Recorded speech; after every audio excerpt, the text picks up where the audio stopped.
अस्सलाम वालेकुम। Programme replay के साथ मैं हूं आपका होस्ट इमरान सिद्दीक। और पाकिस्तान को टेस्ट सीरीज के बाद अब वनडे सीरीज में भी शिकस्त हो गई है। टेस्ट सीरीज ड्रॉ हुई थी और वनडे सीरीज में पाकिस्तान को 2-1 से शिकस्त हुई है। पाकिस्तान के कप्तान बाबर आजम की कप्तानी पर बड़े सवालात उठ रहे हैं, टीम की परफॉर्मेंस पर बड़े सवालात उठाए जा रहे हैं, क्योंकि वर्ल्ड कप का साल है और ये क्या प्रिपरेशन है पाकिस्तान टीम की, ये अब खुलकर सामने आ रहा है। तो अभी तक की जो परफॉर्मेंस है पाकिस्तान की वो इतनी सेटिस्फैक्ट्री नज़र नहीं आ रही। क्या चेंजेस आगे जाकर होती हैं?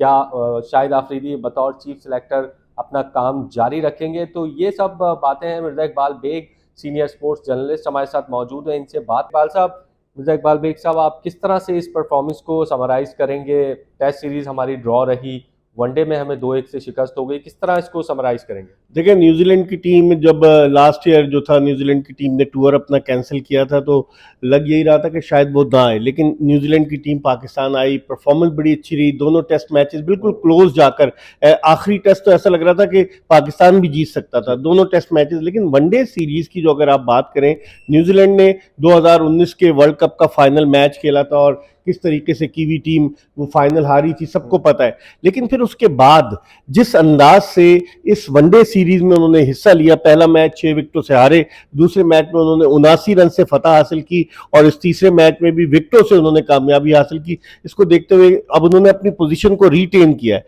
अभी आईसीसी की जो ओडीआई रैंकिंग है, नंबर 1 टीम हो गई इस सीरीज की विक्ट्री के बाद। पाकिस्तान के लिए, जिस तरह इमरान आपने कहा, गोल्डन चांस था अगर पाकिस्तान 3-0 ये सीरीज जीतता। लेकिन मैं समझता हूं ओवरऑल कीवी टीम बड़ी बैलेंस टीम है।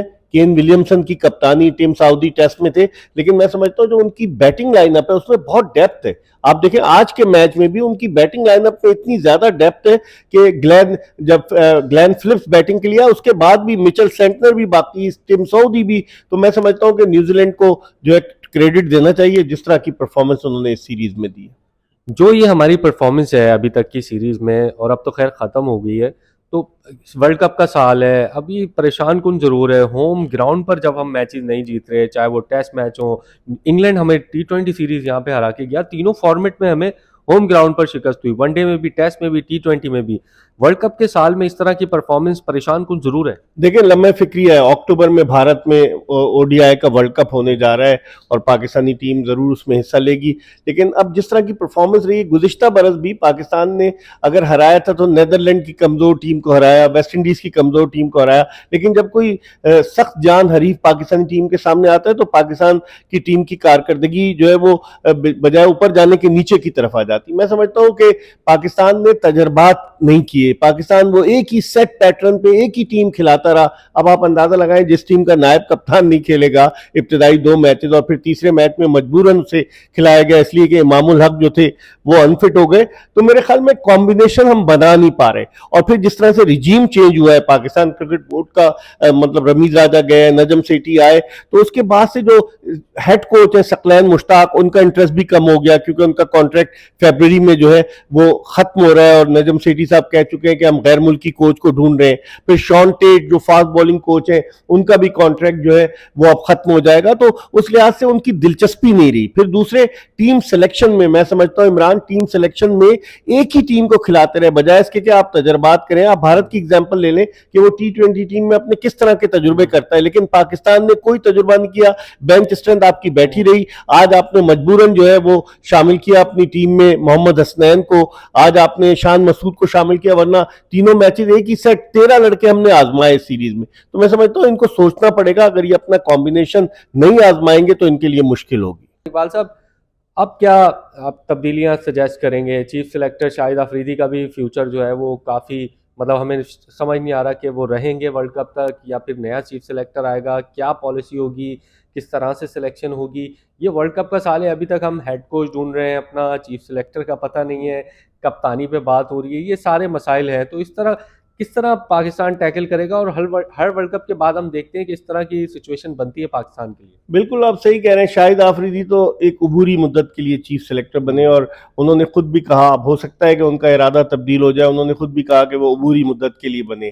फिर उसके बाद अभी कोचेस का जिस तरह मैंने जिक्र किया, इमरान कोचेस आएंगे, कप्तानी का जो जिस तरीके से खबरें गश्त कर रही कि तीनों फॉर्मेट में अलग अलग कप्तान होगा, ऐसा तो नहीं होगा। व्हाइट बॉल क्रिकेट का एक कप्तान होना चाहिए, रेड बॉल क्रिकेट का एक कप्तान होना चाहिए, गई। जिस तरह न्यूजीलैंड की मिसाल ले लें कि टिम साउदी जो है रेड बॉल क्रिकेट के कप्तान है और उनके केन विलियमसन जो है वो व्हाइट बॉल और के कप्तान है। तो पाकिस्तान में अभी मसाइल बहुत सारे हैं। मैं समझता हूँ इस टीम को जेल होने में वक्त लगेगा और फिर भारत जैसी जगहों पर अगर हम जाकर खेलेंगे भारत में, वहां क्राउड जो है बड़ा होस्टाइल होगा, पाकिस्तान के लिए बड़ी मुश्किलात होंगी। आपको याद होगा अब से 7 बरस कबल 2016 का T20 जो वर्ल्ड कप पाकिस्तान खेलने गया था शाहिद आफरीदी की कप्तानी में, पाकिस्तान की परफॉर्मेंस इतनी अच्छी नहीं रही थी। तो भारत में एक तो क्राउड का प्रेशर होगा, फिर दूसरे टीम कॉम्बिनेशन अभी तक हम बना नहीं पा रहे कि क्या होगा। रिजवान मुसलसल खेले जा रहे हैं बजाय इसके कि उनको कभी आराम भी कराया जाए।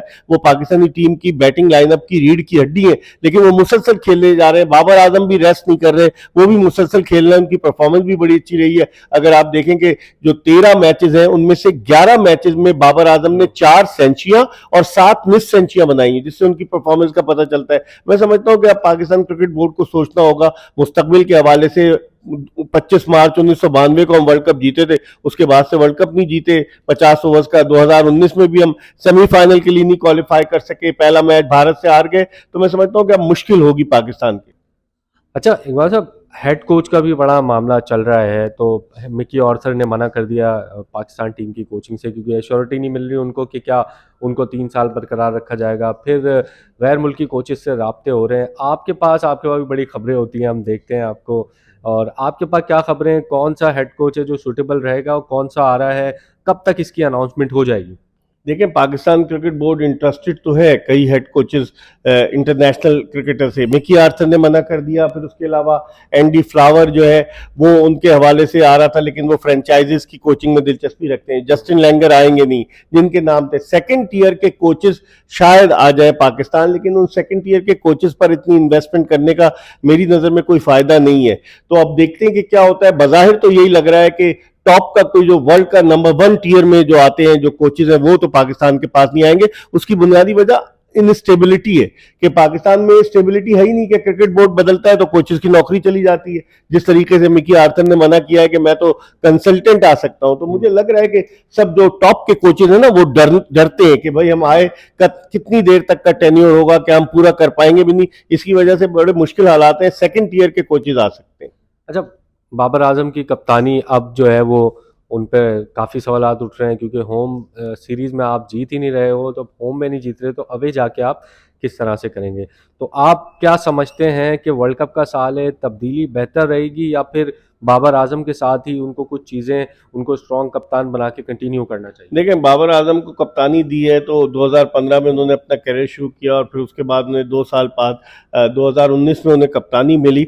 तो मेरे ख्याल में उनको कंटिन्यू करना चाहिए। अब ऑप्शंस हैं पाकिस्तान क्रिकेट बोर्ड के पास के रेड बॉल का और वाइट बॉल का अलग अलग कप्तान हो, लेकिन रेड बॉल में बाबर आजम की कप्तानी इतनी अच्छी नहीं रही। जो पाकिस्तान की परफॉर्मेंस है वो इस बात का सबूत है। तो अब देखते हैं कि क्रिकेट बोर्ड क्या फैसला। बिल्कुल, मिर्ज़ा इकबाल बेग साहब हमारे साथ मौजूद थे, उनसे काफ़ी बातें की, काफ़ी उनसे उनका तज़किया हासिल करने की कोशिश की। क्या पाकिस्तान की स्ट्रैटेजी होती है, क्या पाकिस्तान अब टीम सेलेक्ट करता है अगले टूर्नामेंट से अगले सीरीज़ के लिए, ये तो वक्त ही बताएगा। और अब्दुल माजिद भट्टी सीनियर स्पोर्ट्स जर्नलिस्ट हमारे साथ मौजूद हैं, इनसे बात करते हैं। मैच पर तो हमने बात की, इनसे बात करते हैं कि पाकिस्तान टीम का वर्ल्ड कप का साल है, कप्तानी के इशूज़ चल रहे हैं, काफ़ी खबरें सामने आ रही हैं, तो क्या होना चाहिए, आगे का लाएमल क्या है, खबरें क्या हैं भट्टी साहब के पास, वो भी इनसे बात करेंगे। भट्टी साहब, हर वर्ल्ड कप के साथ ये होता है कि कप्तानी की बातें जो है वो शुरू हो जाती हैं पाकिस्तान के डगआउट में। इस मरतबा भी ऐसा ही हो रहा है, कप्तान जो है वो तब्दील होगा नहीं होगा, तीनों फॉर्मेट में अलग होंगे नहीं होंगे, इस किस्म की खबरें चल रही हैं। आपके पास क्या इत्तलात हैं और तज्जिया क्या है आपका तमाम तर सूरत हाल के ऊपर? देखिए इमरान, एक तो पाकिस्तान में जब भी हुकूमत चेंज होती है या क्रिकेट बोर्ड में तब्दीली आती है तो क्या सारा यहाँ गॉसिप्स, बहुत सारी चीज़ें जो है ना वो आपको सुनने को मिलती हैं। जो मैंने जानने की कोशिश की है, नजम सेठी साहब चाहते तो हैं कि तीनों फॉर्मेट्स के अलग अलग कप्तान हों, लेकिन अब मसला जो सबसे बड़ा है, जो इस वक्त मीडिया ये रिपोर्ट तो कर रहा है कि तीनों फॉर्मेट्स के अलग अलग कप्तान होंगे, लेकिन अभी हमारे पास हेड कोच नहीं है। न्यूजीलैंड की सीरीज के बाद सकलैन मुश्ताक का अभी मुआहदा तो चंद हफ्ते बाकी हैं, लेकिन अब सीरीज नहीं है, लिहाजा सकलैन मुश्ताक फारिग हो गए, शॉन टेट फारिग हो गए, Shahid Afridi one of assignment था, शाहिद आफरीदी भी चीफ सिलेक्टर नहीं रहे। मेरे ख्याल में जब नई टीम मैनेजमेंट आएगी जिसमें हेड कोच मेन आदमी होंगे, चीफ सिलेक्टर होंगे, वो फिर पीसीबी के साथ बैठेंगे। लेकिन अब सवाल है कि अगला तो हमने न्यूजीलैंड के खिलाफ 5 वनडे 5 T20 खेलने, उस वक्त तक मुझे नहीं लग रहा कि बाबर आजम को ये छेड़ेंगे। देखिए, बाबर आजम को छेड़ने का मतलब ये है कि एक हमारा प्रीमियर बैट्समैन जो अच्छा परफॉर्म कर रहा है, देखिए न्यूजीलैंड के खिलाफ 3 में से 2 मैचेस में उन्होंने 50 बनाए, एक में 79 बनाया, एक में 50+ बनाया। तो मेरा नहीं ख्याल कि दानिशमंदी होगी कि हम अपने एक सेट कप्तान को खराब करें। दूसरी तरफ फिर T20 की बात कर लें तो बाबर आजम की कप्तानी में इस T20 सीरीज से पहले हमने T20 का वर्ल्ड कप फाइनल खेला। तो मेरा नहीं ख्याल कि यहाँ चेंज बनती है। शान मसूद को आज डाला गया था तीसरे वनडे में टीम में, परफॉर्म नहीं कर सके। उनका ये कहा जा रहा है कि शायद वो भी कप्तानी के कंटेंडर है। आउट ऑफ द वे जाके वो टीम में आए और फिर अब कप्तानी के भी कंटेंडर बन गए हैं। लगता है आपको कि अगर अगर ये फैसला होता भी है, वर्ल्ड कप का साल है, तो ये बेहतर होगा पाकिस्तान टीम के लिए या फिर बैक पे चली जाएगी पाकिस्तान? देखिए, शान मसूद का मैं भी बहुत बड़ा सपोर्टर रहा हूँ, मैंने भी शान मसूद के लिए बहुत बात की है। लेकिन इंग्लैंड के खिलाफ जो T20 सीरीज थी 7 मैचों की, उस वक्त से लेके ये न्यूजीलैंड के खिलाफ जो तीसरा वनडे कराची में खत्म हुआ है, 24 मैचों में 517 रन है। 3 50 शान मसूद ने बनाया, वो उन 50 में भी पाकिस्तान हार गया है। तो मेरा ख्याल जस्टिफिकेशन नहीं बनती, और 24 मैचों का एक बड़ा रन है। आपको T20 फॉर्मेट में जगह मिली, आपको टेस्ट मैच में 6 इनिंग्स में अगर मैं गलत नहीं कर रहा शायद 122 शान मसूद ने बनाए और उसमें 35 हाईएस्ट है। तो मेरा ख्याल है इस परफॉर्मेंस से पहले तो आप ऐसे बंदे को कप्तान बनाए जिसका ड्रेसिंग रूम में उसी वक्त कंट्रोल होगा जब उसकी परफॉर्मेंस अच्छी होगी। ऐसा कप्तान जो खुद स्ट्रगल कर रहा होगा, वो कल दूसरे बैट्समैन को किस तरह कुछ कहने की पोजीशन में होगा। तो मेरा तो ख्याल है इस वक्त तो शान मसूद के बारे में इवन वाइस कप्तान का भी जो एक डिसीजन था वो भी बैकफायर कर गया। पाकिस्तान क्रिकेट बोर्ड शायद थोड़ी सा जल्दबाजी में नजर आया। ठीक है, अभी शान मसूद का कैरियर पड़ा हुआ है, आगे चल के जब वो परफॉर्म कर रहा है, लेकिन इंग्लिश सीजन में परफॉर्म कर रहा है। आप देखें पाकिस्तान की तरफ से उसकी ये 24 मैचों से पहले जो न्यूजीलैंड में सीरीज थी वो भी बड़ा उसका लंबा फेलियर था। अच्छा, हेड कोच की भी बात हो रही है, कौन आएगा? मिकी ऑर्थर ने इनकार कर दिया है आने से। आपके पास क्या इत्तलात हैं, कौन आ रहा है, कौन कौन कंटेंडर है इसमें, और कब तक ये इसकी अनाउंसमेंट एक्सपेक्टेड है? मेरे ख्याल में अगर सकलैन मुश्ताक को अब फर्दर पीसीबी इस्तेमाल नहीं करना चाहता, क्योंकि फरवरी में उनका कॉन्ट्रैक्ट भी खत्म हो गया, तो अब जो अप्रैल में सीरीज होनी है उससे पहले इनको हेड कोच अपॉइंट करना है। और सेठी साहब का जो मेरी जो उनसे बातचीत हुई थी, वो यही चाहते हैं कि जो हेड कोच आए वो अपनी मर्जी की टीम मैनेजमेंट लेकर आए, bowling coach, batting coach, fielding coach, even जो ट्रेनर वगैरह वो भी वो चाहते हैं अपनी मर्जी से लेकर आए। लेकिन अब मसला है कि पाकिस्तान में इतनी इनकंसिस्टेंसी है हमारे सिस्टम में। मिकी आर्थर भी देखें, वो शायद डर्बी शहर का कॉन्ट्रैक्ट खत्म कर देते, लेकिन वो डर रहे थे कि पाकिस्तान में जो पॉलिटिकल अनसर्टेनिटी है, कहीं फिर हुकूमत चेंज हो गई और ये बोर्ड हट गया तो फिर ऐसा ना हो कि मिकी आर्थर को भी 3 4 महीने की तनख्वाह दे के कहें कि खुदा हाफिज। तो अब वो फॉरेनर जो भी आएगा, ये कह तो रहे हैं कि जस्टिन लैंगर से भी राब्ता किया और भी बड़े फॉरेन कोचेस से राब्ता किया, लेकिन फॉरेनर पाकिस्तान आने से इसलिए डरते हैं कि वो इस गैर यकीनी की सूरत हाल में वो कहते हैं कि ऐसा ना हो कि पूरी रोटी के चक्कर में आधी रोटी से भी जाए। तो ये मेरा ख्याल जो भी आएगा वो सोच समझ के आएगा, या फिर ऐसा कॉन्ट्रैक्ट बनाएगा कि अगर बीच से उसको हटाया जाए तो उसको सारे पैसे मिल जाए। आप देखें, हम तो गैर मुल्कियों की बात करते हैं, हमने मिसबाह उल हक और वकार यूनुस के साथ क्या किया। अब रमीज साल हटा राजा ये दिया। तो कह रहे हैं कि मुझे 3 साल से पहले हटा दिया, लेकिन रमीज राजा ने 2 फॉर्मर पाकिस्तान के कैप्टन थे ना, मिसबाह उल हक और वकार यूनुस, आते ही उनको फारिग कर दिया।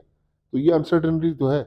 अच्छा, सिर्फ अभी हमने देखा नजम सेठी का फोकस सिर्फ गैर मुल्की कोच पर ही है। अभी तक उन्होंने गैर मुल्कियों से ही राब्ते कर रहे हैं और उनसे ही कोशिश कर रहे हैं बनाने की। क्या एक ऑप्शन ये भी है कि नेशनल कोच कोई हो? कोई हमारे यहाँ भी स्टार्स की कमी नहीं है, बहुत सारे क्रिकेटर्स ने, साबिक क्रिकेटर्स ने कोचिंग भी की है पाकिस्तान टीम की।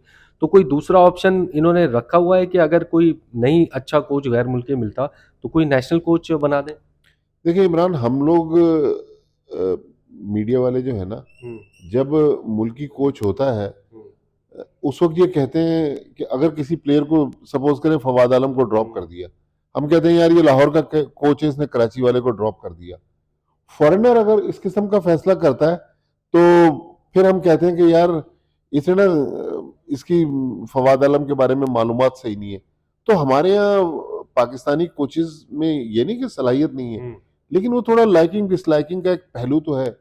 फिर फॉरेनर प्रोफेशनल ज्यादा है। देखिए मिकी आर्थर जो भी था उसके दौर में भी कुछ गलत फैसले हुए, लेकिन मिकी आर्थर ने पाकिस्तान की तीनों फॉर्मेट्स की टीमों को खड़ा तो कर दिया था। आप 2019 का वर्ल्ड कप फिटनेस पे बहुत वो करते हैं। बहुत वो देखे उमर अकमल के साथ उसकी लड़ाई इस बात से, उसने उसको हम्म। बर्मिंघम से वापस भेज दिया। उसने कहा कि नहीं, मैं जब तक ये फिटनेस का इसका मसला है मैं फिटनेस पे कॉम्प्रोमाइज नहीं करूंगा। अच्छा, शाहिद भाई से भी अभी बात हो रही थी, दूसरे वनडे में आए थे वो नीचे, और हमने उनसे पूछा कि क्या आप कंटिन्यू करना चाहते हैं, क्योंकि आपको ऑफर भी हुई है कि आप वर्ल्ड कप तक कंटिन्यू करें। उन्होंने कहा कि वनडे सीरीज के बाद बैठकर बात करेंगे। तो लग रहा है कि विलिंगनेस उनकी तरफ से भी शो हो रही है कि शायद वो वर्ल्ड कप तक के लिए दस्तयाब हो जाए। देखिए शाहिद के मसरूफियात इतनी ज्यादा हैं कि जो उनसे बात हुई है वो तो कहते हैं कि मैं नहीं आना चाहता। लेकिन इन 3 मैचेस में जिस तरह उन्होंने डिसीजन किए तो पाकिस्तान को ऐसा चीफ सेलेक्टर चाहिए मेरा ख्याल, बजाय कि कोई हम मोहम्मद वसीम टाइप का चीफ सेलेक्टर ले आए जो कॉम्प्रोमाइजिंग हो। उससे बेहतर है अगर शायद आफरीदी अ, राजी हो जाए या उनको सेठी साहब किसी तरह मना लें। जाहिर है चीफ सेलेक्टर तो टीम सेलेक्ट हुई उसके बाद आजकल तो हाईटेक दौर है, वो अगर टीम कहीं बाहर भी गई है तो ऑनलाइन मीटिंग कर सकते हैं। जरूरी नहीं है कि उसका वहाँ फिजिकली मौजूद होना जरूरी है। अपनी टीम ऐसी रख ले जो मुख्तलिफ ग्राउंड्स पे जाके प्लेयर्स को टैलेंट हंट भी करे और नए टैलेंट की भी दरियाफ्त करे। तो शायद आफरीदी बुरा ऑप्शन नहीं है। मैं तो उनके इन 3 मैचेस में उनसे बहुत इंस्पायर हुआ। बिल्कुल, शाहिद अफरीदी क्या कंटिन्यू करना चाहेंगे या नहीं करना चाहेंगे वर्ल्ड कप तक, ये तो वक्त ही बताएगा। वनडे सीरीज के बाद उन्होंने जो है वो फैसला करना था। और अब्दुल माजिद भट्टी हमारे साथ मौजूद थे। एहसान कुरैशी सीनियर स्पोर्ट्स जर्नलिस्ट हमारे साथ मौजूद हैं, इनसे बात करते हैं पाकिस्तान टीम की मौजूदा सूरत हाल पर। वर्ल्ड कप का साल है, एशिया कप भी यहाँ पर होना है, तो इन तमाम तर सूरत हाल पर एहसान कुरैशी साहब से बात करते हैं। एहसान साहब, वर्ल्ड कप का साल है और बार बार तब्दीलियों की बातें हो रही हैं, कप्तान की तब्दीली की बात हो रही है, तीनों फॉर्मेट में अलग कप्तान बनाने की बात हो रही है। अभी भट्टी साहब से भी मेरी यही बात हो रही थी। अगर ये फैसले होते हैं जो कि नई मैनेजमेंट आई है पीसीबी की, पाकिस्तान क्रिकेट के लिए आप समझते हैं ये सूदमंद होंगे, या फिर हम बैकफुट पे दोबारा से चले जाएंगे और फिर से एक टीम रिबिल्डिंग का प्रोसेस शुरू हो जाएगा? क्योंकि इमरान, हमारे यहाँ लोगों की मुख्तलिफ सोचें हैं। बहुत से लोग कहते हैं कि अगर आप कप्तान तब्दील करेंगे और डिफरेंट फॉर्मेट में डिफरेंट कप्तान हो गए तो सियासत होगी। लेकिन मेरा ये ख्याल है, सबसे पहले तो देखें कप्तान की जो इंटेलिजेंस लेवल है। देखें दुनिया में तो ये कहा जाता है कि जो टीम का बेहतरीन प्लेयर है वो कप्तान होगा। अब बाबर आवाना हमारी टीम का बेहतरीन प्लेयर है और वो कप्तान है, लेकिन मेरे ख्याल में जो कप्तानी की चीजें होती हैं ना, उसमें मुझे कमी नजर आ रही है। जो इंटेलिजेंस होती है, जो टीम को लीड करना होता है, जो एक अटैकिंग अप्रोच होती है कि चढ़ के खेलना है, तो ऐसा लगता है कि उनका जो मोल्ड है ना, डिफेंसिव माइंडसेट है। लेकिन मेरा ख्याल है कि आपके पास, अब हम बातें करते हैं कि जरा रिजवान भी कप्तान है, जैसे अभी शान मसूद को आपने वाइस कप्तान बना दिया, तो अब ये तो आप जब तजर्बों में जाएंगे, लेकिन साल तो हमारे लिए बहुत मुश्किल है। ये जो आप कह रहे हैं ना, पहले तो पाकिस्तान में एशिया कप का क्या होगा, क्योंकि इसके बारे में तो ऑलरेडी कई बातें चल रही हैं। जय शाह ने कहा जी हम न्यूट्रल टेरिटरी में खेलना चाहते हैं, तो हमने भी जवाब दिया था रमीज राजा ने कि अगर आप नहीं आएंगे यहाँ एशिया कप खेलने तो हम भी नहीं आएंगे। तो हम बातें तो बहुत कर रहे हैं कि वर्ल्ड कप भी होगा और हमने उसमें जाना भी है, तैयारी भी करनी है, लेकिन वही बात होता है पाकिस्तान पहले थ्रेट व्रेट करता रहता है, लेकिन एंड ऑफ द डे आपने देखा कि 2011 में भी हालात खराब थे, हम वहां गए। इससे पहले T20 वर्ल्ड कप में भी वहां हम गए। तो ये सारी चीजें, लेकिन ये जरूर है कि जब आप कप्तान बनाएंगे उसके बाद नताइज पे सारा कुछ होता है। अगर आपकी टीम अच्छा खेलेगी तो जाहिर बात है फिर वाह वाह होगी। तो हमारे यहाँ जो देखें ये सारे मसाइल जो अभी चल रहे हैं ना, टीम आप कुछ भी कर लें, कितनी भी मैनेजमेंट चेंज कर लें, अगर आपकी टीम कोई टाइटल जीत के नहीं लाती, उसकी परफॉर्मेंस अच्छी नहीं रहती, तो वो चाहे कितनी भी अच्छी मैनेजमेंट हो तो जनाब वो आएगी, उसमें प्रेशर में आएगी। हमारी टीम अब देखें ना, आप T20 वर्ल्ड कप में रमीज राजा जब चेयरमैन थे, कैसे लुढ़कती फुढ़कती पहुंच गई फाइनल में, लेकिन क्रेडिट मिल जाता है क्रिकेट बोर्ड को, फाइनल में गई। पिछले बरस हम सेमीफाइनल में हार गए थे। तो ये सारा कनेक्शन जो है ना कि टीम परफॉर्म कैसा करती है, हमारी टीम की जो कंसिस्टेंसी है ना, इसमें मैं समझता हूँ up and down roller coaster होती है। एक दिन तो हम आसमानों पे होते हैं, दूसरे दिन हम जमीन पे होते हैं। कंसिस्टेंसी नहीं है हमारे पास। जैसे अब टेस्ट टीम अगर आप देखें, हमारे लिए 2021 का साल, 22 का साल एक बहुत ही बुरा साल था। आप अंदाजा लगाएं जो पाकिस्तान क्रिकेट के साथ हो गया, जो इंग्लैंड और बेन स्टोक करके चले गए, इससे पहले किसी भी टीम ने नहीं किया था। जब टीमें यहाँ आती थी ना तो उनकी टांगें कांप रही होती थी। इस दफा तो उन्होंने हमारी टांगें कपवा दी। हम 3-0 से मारते थे, वेस्ट इंडीज को मारा, न्यूजीलैंड को मारा, ऑस्ट्रेलिया को मारा। इस दफा उन्होंने हमारा कबाड़ा कर दिया। उसके बाद जो हमने न्यूजीलैंड, यही वजह है कि शायद कप्तानी पे सवालात उठ रहे हैं। देखिए ये बातें तो होती है ना, एक वक्त ऐसा आता है कि आप, जाहिर बात है, कप्तान अकेला तो लेके नहीं चल सकता ना। आपकी टीम की परफॉर्मेंस जो थी वो डाउन थी। अब दुनिया की जो बेहतरीन टीमें थी, अभी पिछले दिनों इंग्लैंड जब गई थी 2000 में, उन्होंने न्यूजीलैंड को भी ठोका, उन्होंने साउथ अफ्रीका भी ठोका। न्यूजीलैंड जो है ना वर्ल्ड टेस्ट चैंपियनशिप की फाइनलिस्ट थी।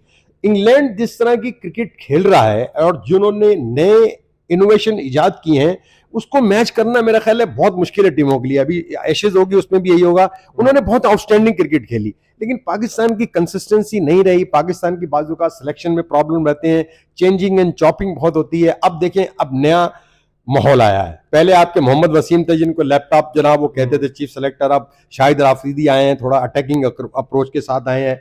वो एक नई थिंकिंग के साथ आए हैं, लेकिन जब उनकी थिंकिंग उस वक्त ही चलेगी जब आप जीतेंगे। अगर आप हारते रहेंगे तो क्रिटिसिज्म बोर्ड पे भी आएगा, सिलेक्शन पे भी आएगा और कप्तान के ऊपर भी झटके लगेंगे। तो हमारी क्रिकेट का तुर्रा इम्तियाज यही है कि आप जीतोगे तो आपकी सारी जो बुराइयां छुप जाएंगी, और वो हम अंदर कारपेट भी डालते हैं। हालांकि जो अच्छी टीमें होती हैं, जब वो जीतती है ना, उसके बावजूद वो ये सोचती है कि यार हमारी टीम में कमी क्या है। तो दुनिया में यही एक रिवायत है, लेकिन हमारे यहाँ ये नहीं सोचा था जीत गए, मतलब पाकिस्तान 10 मैच हार जाए। एक मैच अभी हमने पाकिस्तान ने जीता, पहला वनडे इंटरनेशनल, तो जनाब खुशियां मनाएं, लेकिन हमें कंसिस्टेंट परफॉर्मेंस करनी है और हमें ऐसा खेल खेलना है कि लोग दंग रह जाए। हमारी एक दुनिया में मार्केट है, पाकिस्तान की टीम को बड़ा अनप्रिडिक्टेबल समझा जाता है, बहुत बुरा भी खेलती है। अब जब वो अच्छा खेलती है तो ऐसा अच्छा खेलती है कि लोग हैरान ही रह जाते हैं। अब इंडिया के खिलाफ जैसे हम हारे थे, उसके बाद हमने एशिया कप में जैसे उनको हराया, फिर उसके बाद एशिया कप का फाइनल हमने खेला, लेकिन वो एक कंसिस्टेंसी जो होती है, जब तक टाइटल नहीं आएगा ना। अब वर्ल्ड कप का टाइटल के फाइनल में हमारे साथ क्या हुआ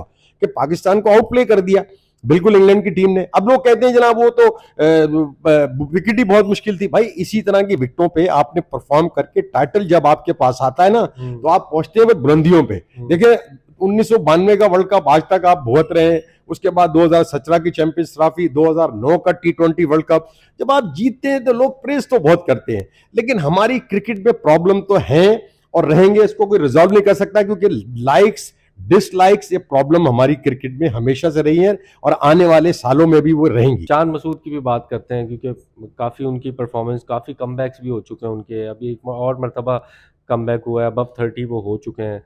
कंसिस्टेंसी उनकी परफॉर्मेंस में नज़र नहीं आ रही और उनको अब कप्तान भी शायद बनाने की बातें हो रही हैं। इस फैसले को आप कैसे देखते हैं, अगर ये कोई चेंजेस आती हैं टीम में? और शान मसूद की जो परफॉर्मेंस है उस पर क्या कहेंगे?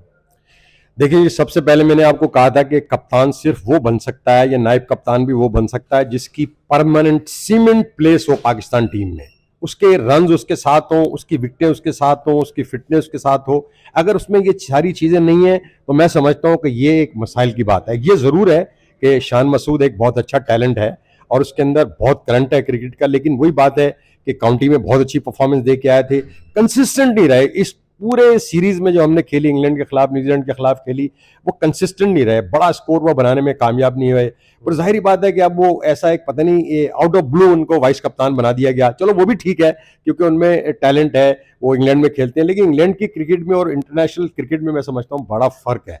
ये वजह है कि वो अप टू द मार्क नहीं आ सकते। उन्होंने माजी में किया है, कंसिस्टेंट वो भी नहीं है, लेकिन उनको क्योंकि अंग्रेजी बोलनी आती है, कल्चर्ड है, बैकग्राउंड उनका स्ट्रांग है, तो ये भी इसलिए रखा जाए। लेकिन उनको पहले अपने बल्ले से जो है ना वो जवाब देना होगा अपने क्रिटिक्स को, उसके बाद ही उनकी कप्तानी है उसके बारे में बातचीत हो सकती है।